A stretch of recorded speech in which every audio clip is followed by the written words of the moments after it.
Good morning and welcome to another episode of Live Without Limits, Unlock Your Potential to Transform and Shift Your Mindset. I'm your host, Davida Shinsky, and I'm so glad that you're with me today on this journey for self-discovery and transformation. Our topic today is something deeply personal and incredibly powerful: healing within, understanding and nurturing your inner child. This concept is not just about looking back, it's about understanding how your childhood experiences and emotions continue to influence your present life, and how nurturing that inner child can unlock healing and growth. So let's get started by breaking down exactly what we mean by the term inner child. This inner child is a part of your subconscious mind that carries the emotions, memories, and experiences from your childhood. It's the part of you that remembers what it felt like to be a child, the joys, the fears, the love, and sometimes the wounds. You might think of your inner child as a younger version of yourself still living within you. And whether you realize it or not, this part of you often plays a big role in how you react to situations, from relationships, and even pursue your goals. So, why is it important to connect with and understand your inner child? Because unresolved wounds from your childhood can show up in unexpected ways, maybe as self doubt, difficulty trusting others, or even patterns of self sabotage. By nurturing your inner child, you're giving yourself the love and care that you may have missed, and this process can last to profound emotional and personal transformation. So, we're going to explore this in more depth. And here's what we'll cover: what your inner child is and how it influences you as an adult in your life, how to recognize the needs of your inner child, including signs that it may need attention, practical strategies to nurture and care for your inner child so that you can heal old wounds and reconnect with your true self. If this resonates with you, know that you're not alone. Many of us carry the weight of our childhood experiences into adulthood without even realizing it. But the good news is that with awareness and intentional care, you can heal and grow. So grab your cup of tea, find a comfortable spot, and let's dive into the transformative topic together. So let's begin by understanding why the inner child is and why it's such a vital part of your healing journey. The definition and what some psychological context, the inner child refers to that part of your subconscious mind that holds the memories, emotions, and experiences from your childhood. It's the younger version of you living inside your adult self, and it has a profound influence on your emotions, behaviors, and relationships, even if you don't realize it. If you experienced unconditional love and support as a child, your inner child might carry feelings of security and self worth. But if you faced neglect, criticism, or trauma, your inner child may carry unresolved wounds. These wounds can manifest in adulthood as feelings of self doubt, fear of rejection, or even difficulty trusting others. Now, you might be wondering, how does the inner child show up in my daily life? Well, it often is in your emotional reactions. For instance, have you ever found yourself feeling irrationally upset or overly defensive in a situation? Or maybe you're noticed that patterns of self sabotage or anxiety in your relationships. These could be your inner child's way of signaling that there are unresolved feelings or unmet needs that require attention. So, how do you know if your inner child needs care? There are some common signs: feelings of insecurity, or a constant fear of being judged, or neglected, or rejected, fear of abandonment, which might show up as anxiety in your relationships, or a need for constant reassurance, difficulty trusting others, especially in situations where trust should come naturally, emotional reactions that seem disproportionate to the situation, such as intense anger or sadness over minor conflicts. These reactions often stem from unresolved wounds like unmet needs for love, safety, or validation during childhood. It's as though your younger self is still waiting for those roads and those needs to be met, and the adult that you are now is left to carry the emotional weight. But let's not forget that inner child isn't just about wounds, it's also about the gifts. Your inner child holds the key to your sense of joy, curiosity, and creativity. Think about how children approach the world with wonder, openness, and a sense of play. That part of you still exists. When nurtured, your inner child can help you rediscover these qualities and bring back into your adult life. At the same time, if your inner child experienced trauma, neglect, or unmet needs, these experiences might overshadow the positive qualities. A lack of emotional safety in childhood might express your natural curiosity, making you hesitant to explore new opportunities. Ultimately, the goal is to connect with the nurture. Okay, let me say this again. The goal is to connect with and nurture your inner child, to heal the wounds while embracing the joy and creativity it holds. This is how we create more balanced, resilient, and fulfilled self in the so that we're going to explore ways to connect with your inner child, recognize its needs, and provide the care and support that it has been longing for.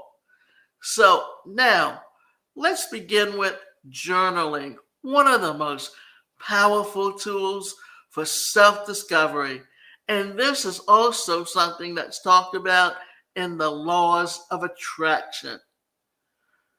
And basically, what I want to do is talk about here the fact that if you go back to the 1960s, with the beginning of the self-help industry, when you started seeing things talked about psychodrama and transactional analysis and Freudian psychology and Jungian psychology, you can understand that this was the beginning of understanding exactly what we're talking about when we talk about that inner child within us, that little child that we talk to, that we need to be able to take care of.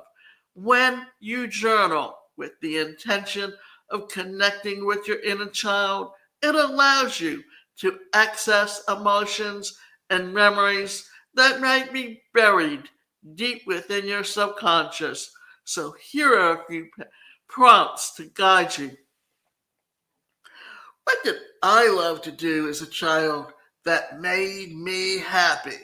This prompt can help you reconnect with moments of joy, creativity, and playfulness that may have been overshadowed by adulthood.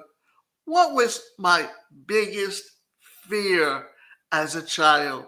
How does that fear show up in my life now? Identifying childhood fears can help you understand recurring emotional patterns or anxieties in your adult life. What is one memory that you from your childhood that still feels unresolved or emotional? Writing about this memory can reveal areas where you may still need healing or closure. Journaling isn't just about finding the perfect answers, it's about giving your inner child a voice. Write freely without judgment and let your thoughts flow. Let's talk about reflecting on childhood memories and identifying emotional triggers. Take some time to think about the key moments from your past, both positive and negative. Ask yourself, what did I need most as a child that I did not receive? What moments from my childhood still bring up strong emotions like anger, sadness, or fear?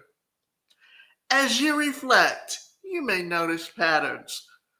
If you often felt ignored or overlooked as a child, you might find yourself seeking validation from others as an adult. If you were criticized harshly, you might struggle with fear of failure or perfectionism today. These emotional triggers are like signposts pointing to areas where your inner child needs care. Recognizing them is the first step to healing. Mindfulness, and joy, and self compassion are essential tools to this process. Mindfulness helps you stay present and observant. Your thoughts and emotions without judgment. When a strong emotion is triggered arises, take a moment to pause and ask, what is this feeling of trying to tell me? Does this emotion remind me of something from my past? Pair this mindfulness with self compassion. Speak to yourself as you would a child who is hurting with kindness, patience, and love. For instance, if you notice feeling an inadequacy, you might say, it's okay to feel this way.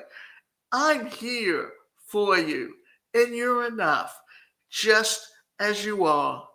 Self compassion helps you soften the critical voice in your mind and replace it with one of the support and care.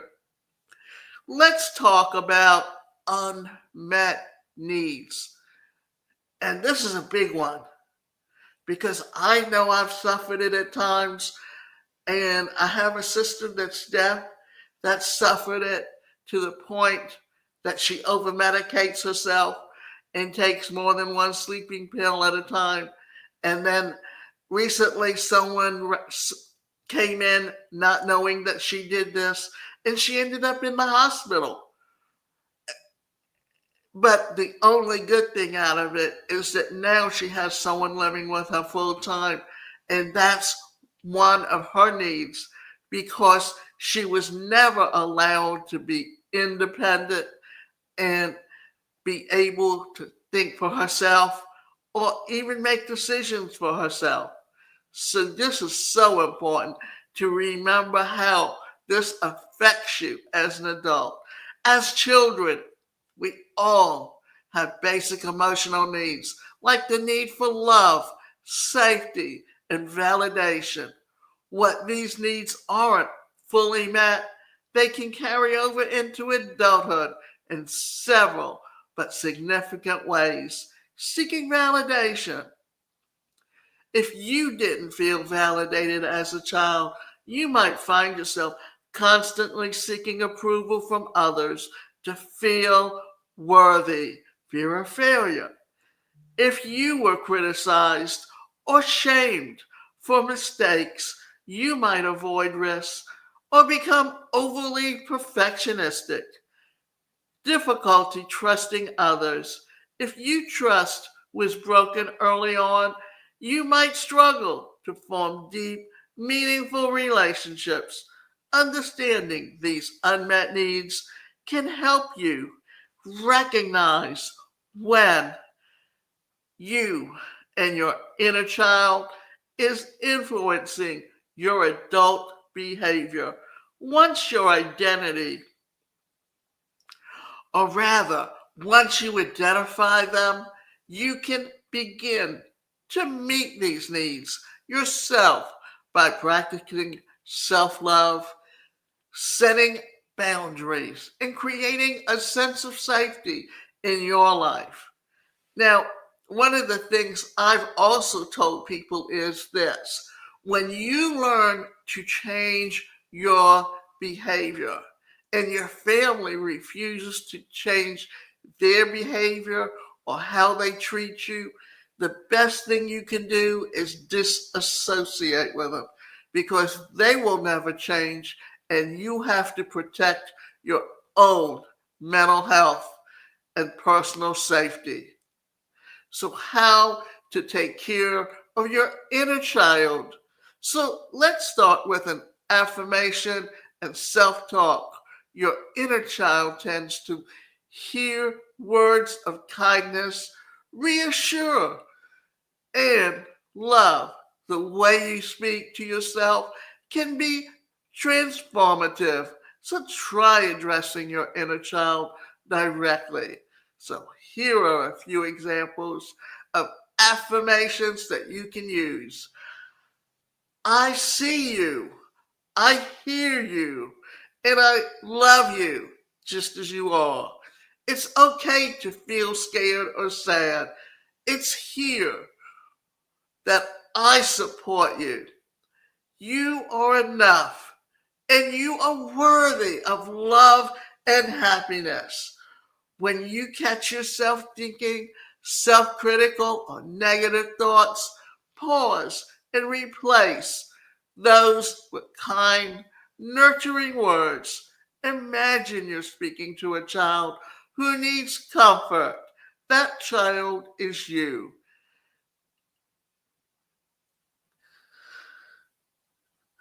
Next to reparenting, which means giving yourself the care and support that you may not have received as a child, think about what you needed when you were younger, whether it was reassurance, guidance, or unconditional love, and provide that for yourself now. If you needed encouragement as a child but didn't receive it, make it a habit to celebrate your wins, no matter how small. If you needed a safe space to express your feelings, create that space for yourself now through journaling or talking to someone that you trust. If you craved consistency and structure, establish healthy routines that make you feel grounded and secure. Reparenting isn't about dwelling on the past. It's about meeting those needs today or moving forward with love and intention. Your inner child thrives on play and creating creativity. Think back to the things that brought you joy as a child. Be, did you love to draw, dance, or explore nature? Whatever it was, try to incorporate these activities into your life now. Here are some ideas to reconnect with your inner childhood joy and spontaneity. Spend time coloring, painting, or doing crafts. Don't worry about being perfect. Just have fun. Play a game that you loved as a child, whether it's a board game or an outdoor activity. Dance like no one's watching, or sing your favorite childhood songs.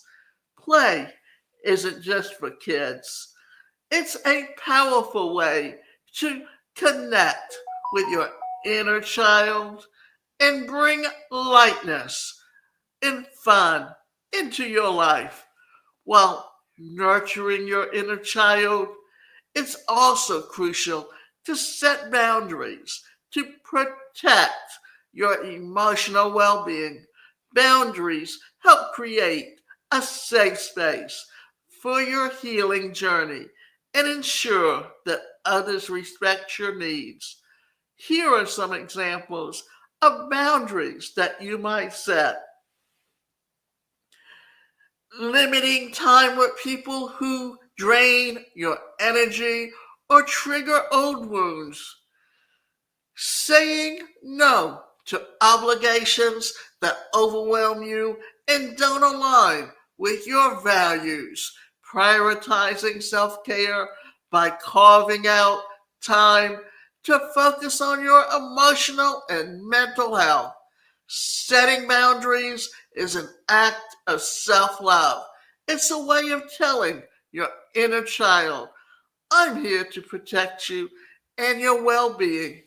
Now, I had a mother who was constantly belittling and telling me, oh, you can't live on your own. Oh, you're going to fail. Oh, you can't take that because you can't do that.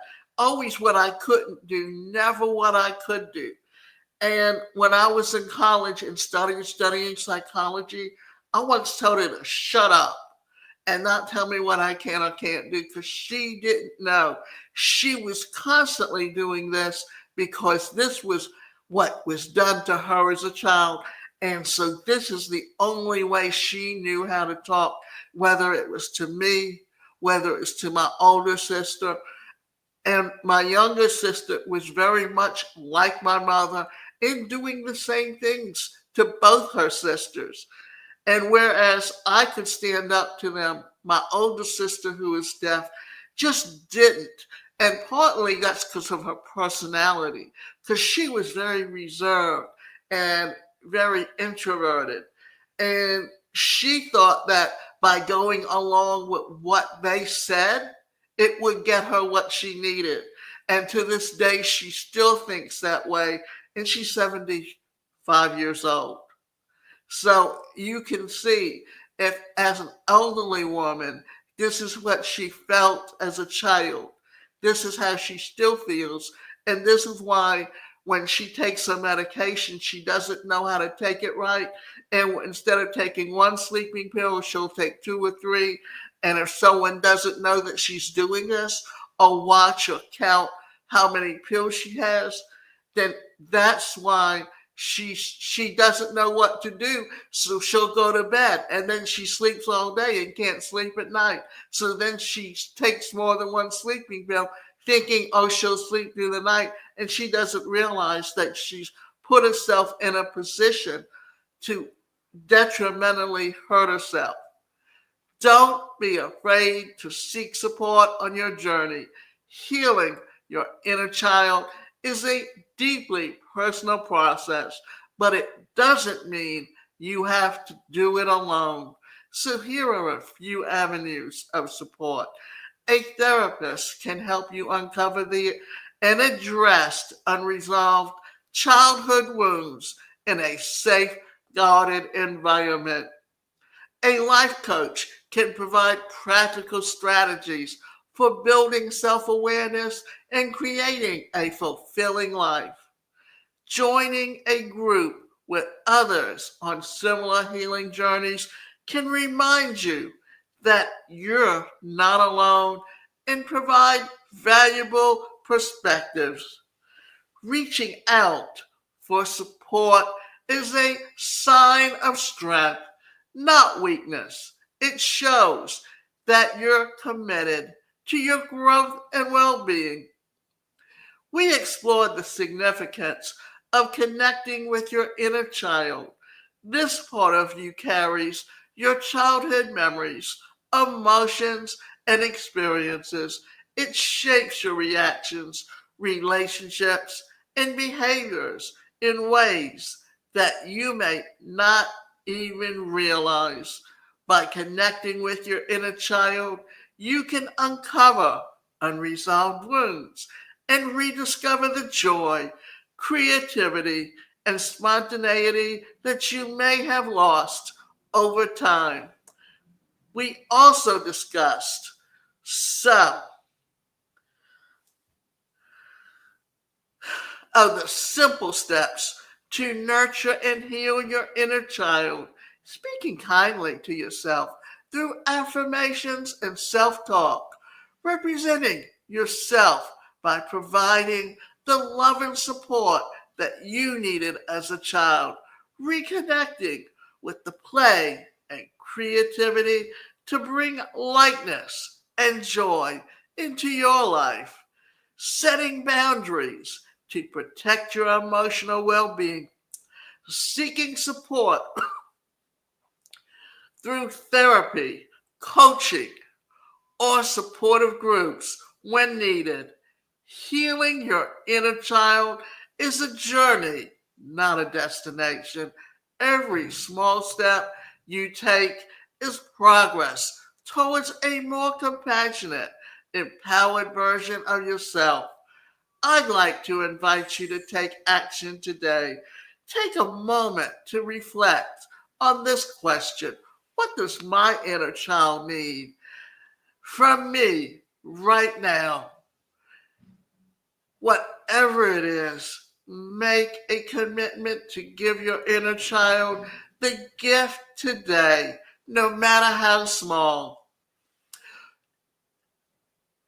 Before we wrap up, I'd love to hear from you. So share your thoughts, experiences, or even a message in your inner child in the comments or on social media. Let's keep this conversation going and support each other in its journey of healing and growth. So be sure to subscribe to Live Without Limits on your favorite podcast platform. And if you found today's episode valuable, please leave a review. It helps others discover the show and join our community. So thank you for spending time with me today.